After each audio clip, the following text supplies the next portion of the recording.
How's it going, everyone? Just chilling here with Adonis, and I thought I would do a quick little lesson. It's not going to be very long, just to show you what I would do if I had a dog that was reactive in the car. So obviously Adonis is not reactive. We were just at the park here, kind of wet outside, wet and rainy. So if you have a dog that's reactive in the car, move them to an area where they're not going to react, where they're acting just like this. Whether it is on top of a mountain, in your own driveway, in your garage, and you want to just sit there and I'm clicking and I'm rewarding for this calm behavior. So I'm going to be marking anytime he is like this. You're going to start off with a very high rate of reinforcement, meaning you click and reward fairly quickly, and then you just kind of increase the amount of time between each click. You want to start where there's not dogs and people around, or if there is one or two, that they're far enough away where your dog can look at them and not react and still look back at you.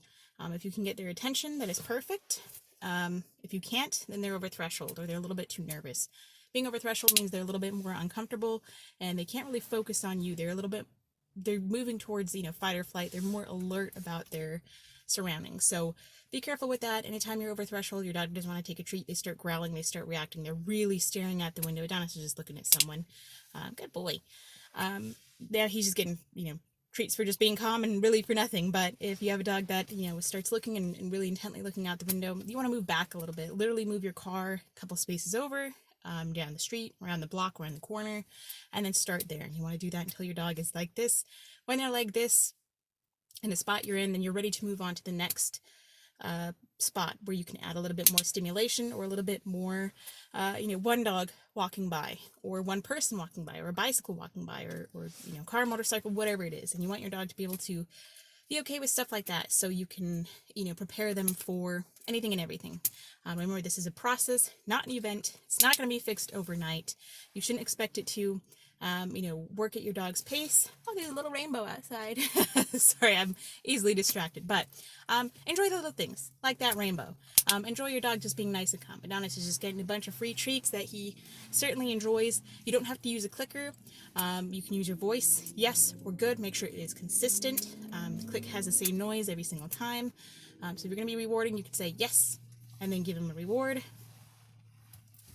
Yes. Say it again, give him a reward. Wow, that rainbow is really coming out. I don't think I can switch to that. Maybe you'll be able to see if I do this. Probably not, but we'll see. Maybe you can see that beautiful rainbow out there. So anyway, it is cold outside. My sinuses are getting kind of annoying. Just wanted to do this quick little video to show you guys how to, train real life. If I had a dog that was very reactive, I certainly would not be in this position right now because they'd be reacting a whole lot. So I'd start in the driveway, in the garage, anywhere, and just get this behavior like this down so that they're really, really used to this behavior. This behavior becomes second nature. It's muscle memory. They're comfortable in noises they hear outside of the car that they can't quite see.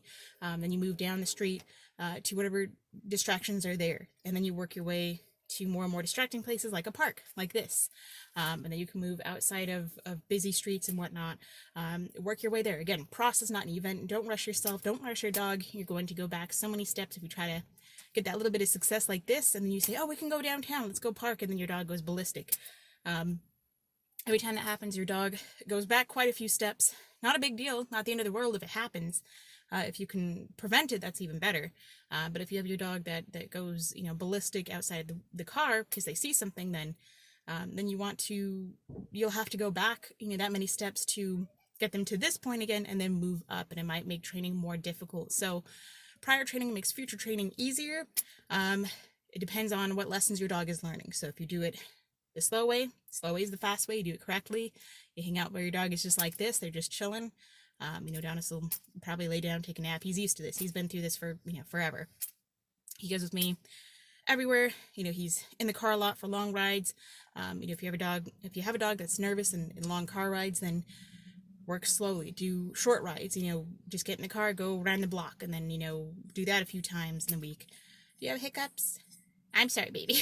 I need to get him some water. So just work your way at your dog's pace. Work slowly. Getting the crumbs out of my pocket. Work slowly. Don't rush it. I know he thinks I have more snacks. I'm sorry. Don't worry, he'll get snacks after this. But just a quick one there. So to show you what I do with a dog who's reactive in the car, this is exactly where we start. We start in the car. Now he's not reactive, but you want your dog to look just like this when you start. You want to reward this. You don't want your dog reacting. The point of training should be boring, and when you're doing it right, it's going to look very boring. When you're training, it should look very boring. When you're working with your dog, it should be, they should be calm like this, and you can reward this behavior because you want this to be their muscle memory. You want this to be reinforced, not barking where you have to correct them and they're just not learning. When they're reacting, they're not learning. So I hope that helps. Anybody with any questions like that out there? Of course, if you have other questions, feel free to let me know. I'd be happy to make them. Hopefully not in this weird kind of setup, unless you like it. I don't know. I just kind of was here and I thought that this might help. So I hope you have a great day, and remember to stay positive.